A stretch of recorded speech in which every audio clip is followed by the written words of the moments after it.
Hello tout le monde, je suis heureuse de vous retrouver pour ce podcast dans lequel je transmets mes connaissances, éventuellement mon vécu, mais également ma vérité. Je tiens à préciser que je ne détiens pas la vérité absolue, ce n'est que mon interprétation à travers mon expérience pour vous apporter éventuellement une nouvelle vision. Donc prenez uniquement ce qui fait écho, ce qui fait sens en vous et ce qui vous pousse à la réflexion. Votre pouvoir du discernement et du libre arbitre sont entre vos mains. Ceci étant dit, le thème d'aujourd'hui est la protection spirituelle. Alors, ce podcast s'adresse à tout le monde. Que vous exerciez dans le domaine ésotérique ou non, que vous ayez des dons ou non, tout le monde peut travailler, renforcer sa protection spirituelle. Et ça commence par l'ancrage. Alors, il y a différentes techniques d'ancrage. La plus connue, c'est d'imaginer que de ses pieds poussent des racines qui s'enfoncent dans la terre toujours plus profondément et largement en elle. Vous pouvez également faire une respiration profonde et en conscience. Il y a aussi la marche, travailler avec l'élémentaire et encore bien d'autres. À vous de voir ce qui vous parle, ce qui vous convient le mieux et en fonction aussi de votre vie, en vous demandant combien de temps vous voulez consacrer à cette pratique qui demande une implication journalière. Car oui, en le faisant tous les jours, ça deviendra plus facile, ça sera plus rapide et ce qui va consolider votre protection. J'ai fait un podcast sur l'ancrage, donc si vous souhaitez en savoir un petit peu plus, je vous mettrai le lien dans le descriptif de cette vidéo. Deuxième point, c'est la purification. Via par exemple la fumigation, en faisant brûler de l'encens, comme par exemple de la sauge, du palo santo, qui sont des encens de purification. Maintenant, j'ai tendance à dire, prenez aussi une odeur qui vous plaît. Voilà. Ensuite, passez bien la fumée d'encens tout autour de votre tête et puis vous descendez progressivement. Vous pouvez également faire brûler de l'encens chez vous et puis ouvrir les fenêtres pour chasser le négatif.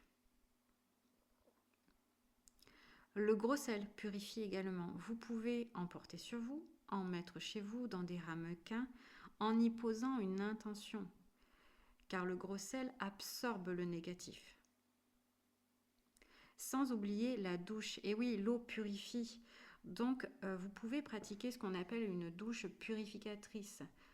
C'est-à-dire que tout comme le gros sel, on y pose une intention. Par exemple, que cette eau sacrée me nettoie de toute énergie négative présente en moi. Troisième point, le pouvoir des mots. Tout n'est qu'énergie. Et une formule n'est rien sans verbe ni intention.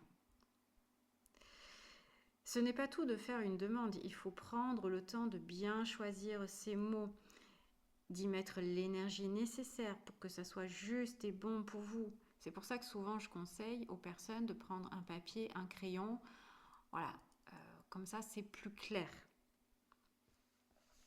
Et ça évite de partir dans tous les sens. Sinon, vous pouvez y aller au talent, pourquoi pas.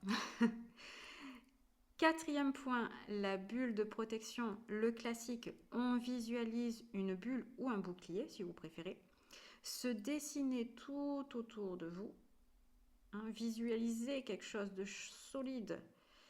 Si la visualisation pour vous est quelque chose de difficile, vous pouvez dans ce cas prendre un papier, un crayon, dessiner un bonhomme allumette qui vous représente avec votre prénom, votre date de naissance, votre nom. Et puis tout autour de ce bonhomme, vous dessinez un cercle représentant votre bouclier. Comme ça, vous n'avez plus qu'à vous connecter en regardant le dessin et dire « Je suis protégée ici et maintenant ». Ça, c'est une petite technique que je vous propose. Maintenant, On peut trouver plein de choses aussi sur Internet. C'est toujours pareil, faites ce qui pour vous vous semble plus juste et en adéquation. Ne faites pas bêtement parce qu'on vous a dit de le faire, voilà, alors que ça ne vous parle pas. Parce que du coup, si ça ne vous parle pas, ça ne prendra pas la forme que ça doit prendre. Ensuite, 5e point, faire appel aux anges. Par exemple, l'archange Michael, qui avec son épée va couper ce qui est négatif et va vous protéger avec son bouclier.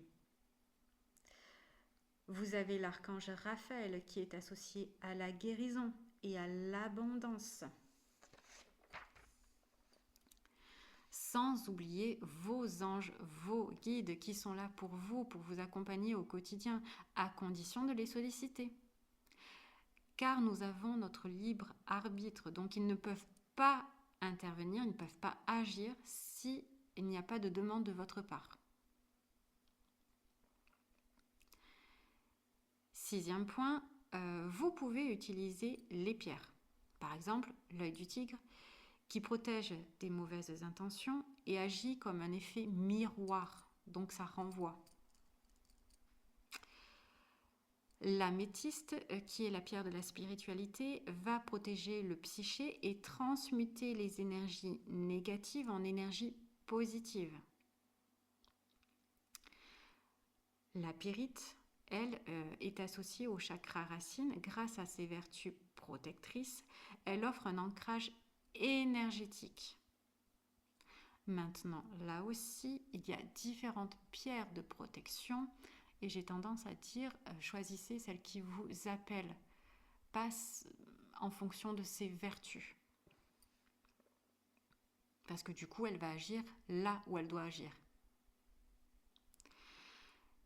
7e point, la connexion à la nature et aux éléments.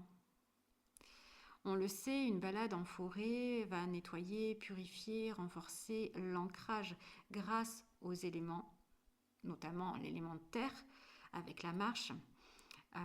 La nature renforce aussi le bouclier protecteur car elle nous connecte à l'ici et maintenant en étant dans l'instant présent.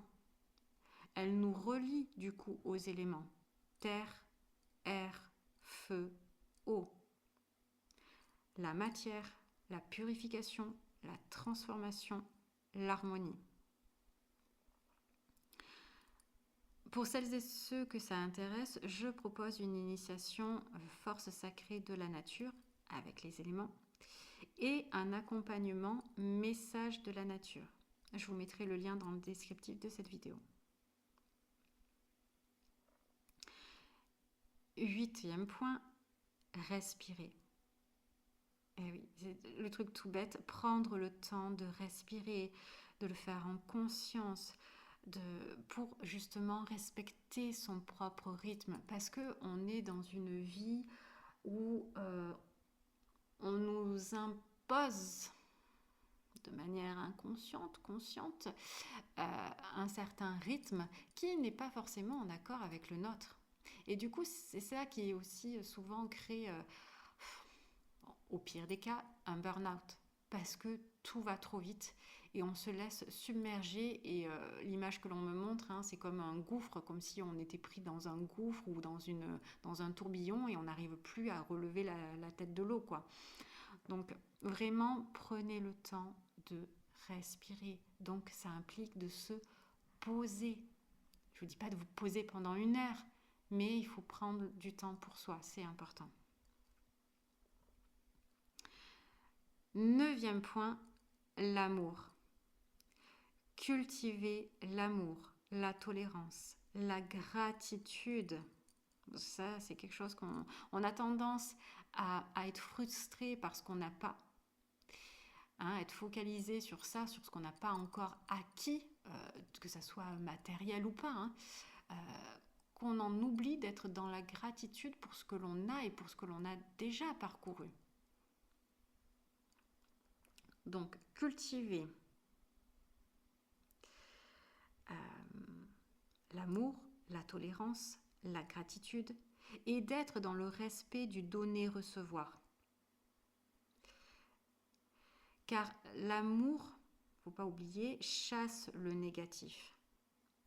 Et puis, il faut prendre en compte aussi que sans ombre, on ne verrait pas la lumière. Tout est une question d'équilibre. Donc pour cela, il faut travailler son ancrage tout en restant souple face aux événements de la vie.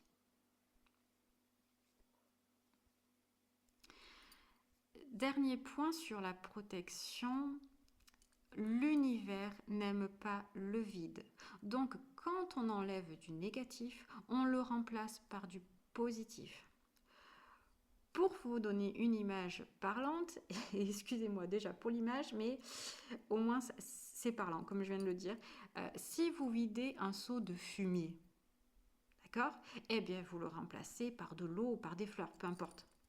Mais c'est pour vous faire comprendre le principe. Parce que le problème, c'est que si vous videz votre seau et que vous ne mettez rien dedans, eh bien, la première énergie négative qui va passer, eh ben, va se mettre dans votre seau.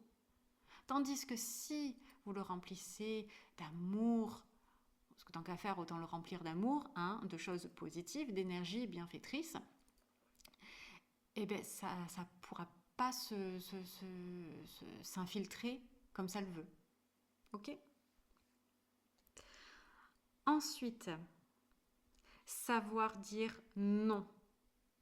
Et là, j'ai le film Vilaine qui me vient en tête, comme avec Marie Loupéry qui descend les escaliers et qui dit non, non, non, non, non. Parce que justement, trop gentille, elle dit oui à tout, elle se laisse un peu bouffer. Et donc du coup, là, elle descend les escaliers, elle dit non sans cesse à tout et à n'importe quoi.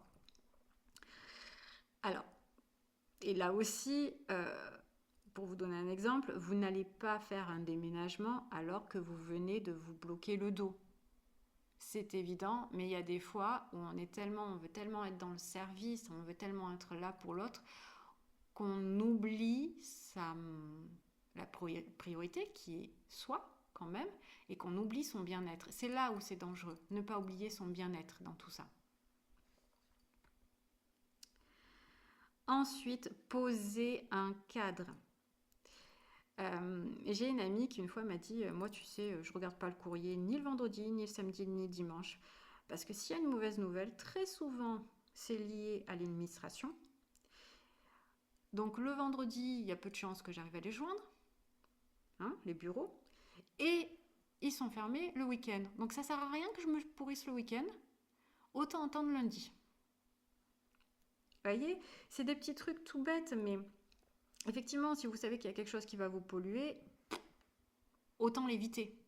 Alors je vous dis pas de faire la politique de l'autruche, c'est pas ça, mais de poser un cadre, ok? Enfin après vous faites comme vous voulez, hein, attention.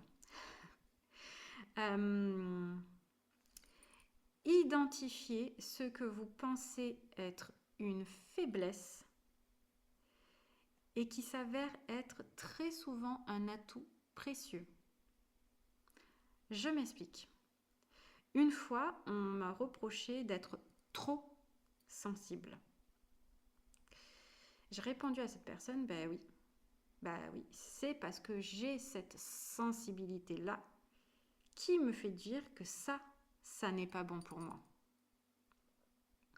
Le fait d'en prendre conscience de ce qui semble être une faiblesse va vous permettre d'établir un cadre pour mieux le vivre et du coup de renforcer une fois de plus votre protection, ce qui va, par le biais de cette écoute de vous-même, hein, et bien du coup forcément je m'écoute, je pose un cadre et du coup je renforce ma protection. J'évite au maximum d'être parasitée parce que je peux finalement maîtriser. J'ai tendance à peser mes mots quand je parle parce que on aurait pu dire contrôler, mais j'aime pas tellement ce terme parce que le contrôle ça peut être dans l'excès, tandis que la maîtrise là c'est beaucoup plus souple. Je tiens à préciser que ce n'est pas parce que vous faites cette protection spirituelle, hein, avec tout ce que ça implique, que vous allez, voilà, c'est pas parce que vous allez faire ça tous les jours que pour autant vous allez être immunisé. Non, non. Néanmoins, ça va filtrer. Et comme je le disais à l'instant, ça va vous permettre de mieux vous connaître, de mieux travailler sur vous et de ce qu'on parle, le fameux développement personnel.